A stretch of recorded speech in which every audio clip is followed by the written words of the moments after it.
Acara ini dipersembahkan oleh Healthizen, welcome to Dear Doctor. Tanggal berapa ya sekarang? Wow, 20 Mei, Hari Kebangkitan Nasional.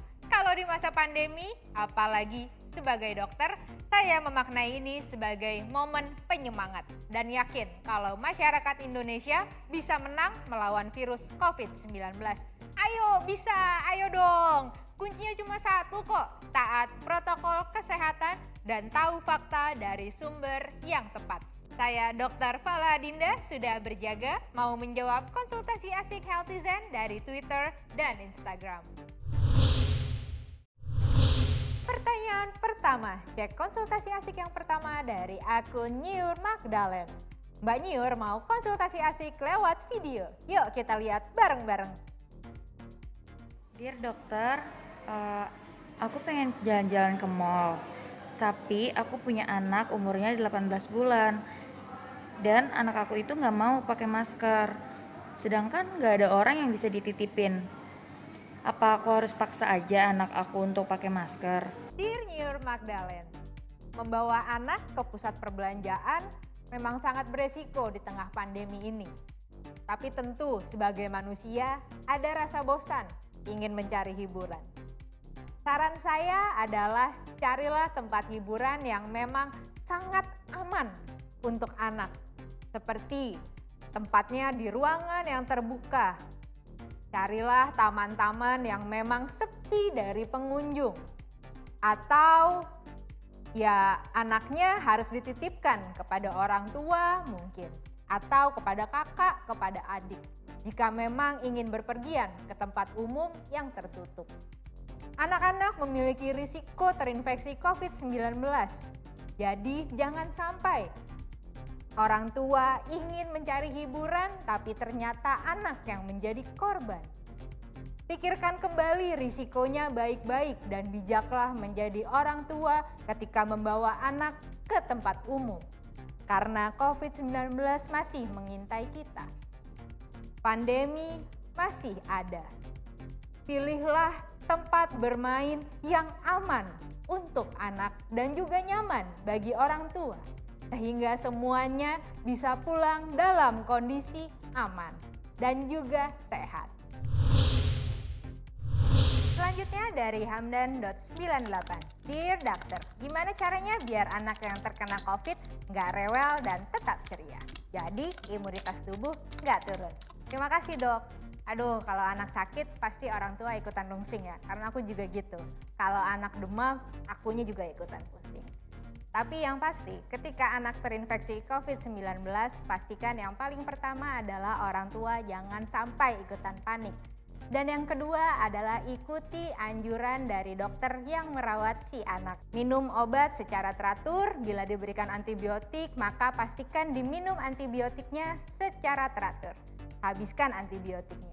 Lalu yang ketiga adalah pastikan nutrisi dari si anak selalu baik. Pastikan tuh jadi sekali makan ada karbohidratnya, protein, mikronutrien, makronutrien. Ketika sakit, anak pasti cenderung susah untuk makan. Tapi sebagai orang tua, kita harus selalu ngakalin gimana caranya supaya anak mau makan. Karena nutrisi yang baik salah satunya adalah kunci supaya sistem imun tubuh anak bisa melawan dari infeksi virus COVID-19. Ketika ada gejala yang timbul, misal anak demam, atau anak batuk, atau anak pilek, maka obatilah sesuai gejala. Bangun rasa nyaman terhadap anak, dipeluk, disayang-sayang. Mungkin anak hanya ingin berada di dekat kita, ya sudah. Anggap aja ini quality time yang lebih hangat terhadap anak. Pertanyaan berikutnya. Konsultasi asik dari pardede.kid. Dear Doctor, tes di Indonesia kan banyak banget. Apa aja sih bedanya? Yang paling bagus buatku yang jomblo ini apa ya dok? Please jawab ya dok, love you. Oh, love you too, Mas Pardede. Oke, aku mau coba jelasin sedikit, mungkin nggak sedikit kali ya, agak panjang mengenai modalitas diagnosis dari COVID-19. Di Indonesia, kita mengenal ada 3 modalitas alat diagnosis dari COVID-19. Yang paling pertama adalah swab PCR. Yang kedua ada swab antigen. Dan yang ketiga, kita mengenal ada yang namanya rapid antibody. Terus apa dong dok beda dari ketiga ini? Aku selalu mengibaratkan nih bahwa tubuh kita ini seakan-akan adalah rumah. Dan COVID-19 itu adalah tamu. Tapi tiba-tiba ada yang ngetok pintu nih, tok tok tok tok. Hai! Terus virusnya mencoba untuk bertamu ke dalam rumah kita, yaitu tubuh kita. Kita sebagai tuan rumah yang baik membukakan kan pintunya. Lalu mereka masuk. Sebagai tuan rumah, kita persilakan ia duduk.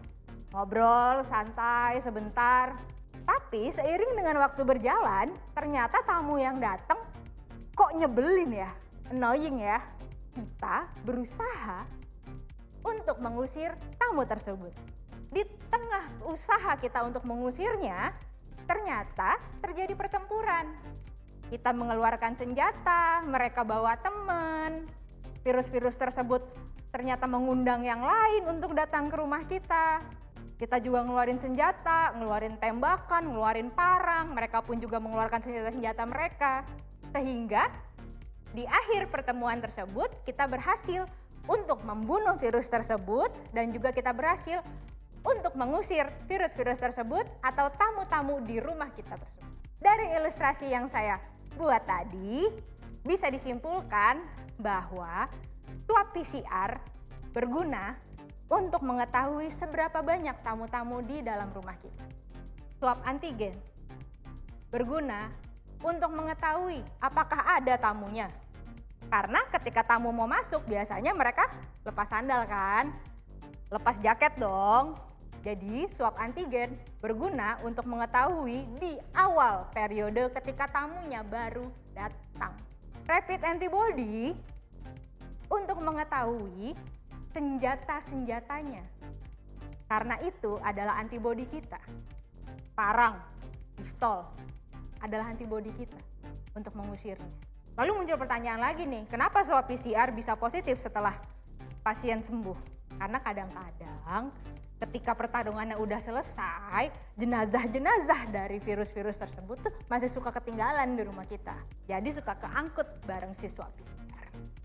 Jadi kalau ditanya mana yang paling benar, modalitas dari swab antigen, swab PCR hingga rapid antigen, hingga rapid antibody itu disesuaikan dengan waktu penggunaan. Ada lagi nih konsultasi asik dari ahli nujum. Wadaw, jangan-jangan dia udah tahu nih jawaban dari saya apa. Dear dokter, aku kemarin ditawarin sama orang daerahku obat alternatif. Katanya sih lebih baik daripada vaksin. Jadi sebenarnya obat alternatif gitu boleh nggak sih dok buat lawan COVID-19? Vaksin COVID-19 itu diciptakan oleh para peneliti melewati penelitian-penelitian yang sangat mumpuni. Sehingga efektif untuk menanggulangi pandemi. Jadi klaim obat-obat alternatif yang katanya lebih akurat daripada vaksin, lebih canggih daripada vaksin, itu udah pasti hoax. Tapi jangan sedih Healthyzen, karena Indonesia ini kaya dan beragam sekali akan pengobatan alternatif seperti jamu-jamuan. Tahu kan ada yang namanya jamu galian singset, ada yang jamu-jamu lainnya. Manfaatnya juga ada sesuai dengan kajian ilmiah. Tapi bila klaimnya sepihak dan juga tidak teregistrasi dengan baik, Healthyzen juga harus menjadi warga yang kritis. Jangan sampai yang dimasukkan ke dalam tubuh menjadi racun atau kita tertipu oleh klaim-klaim yang sepihak. Hati-hati ya Healthyzen. Udah semua, masih ada kesempatannya kok. Tinggal kirimin aja pertanyaan alias konsultasi asik Healthyzen semua ke akun Twitter dan Instagram saya. Nah, jangan lupa juga untuk tonton episode Dear Doctor. Untuk saat ini, saya Dr. Fala Dinda pamit. We share because we care.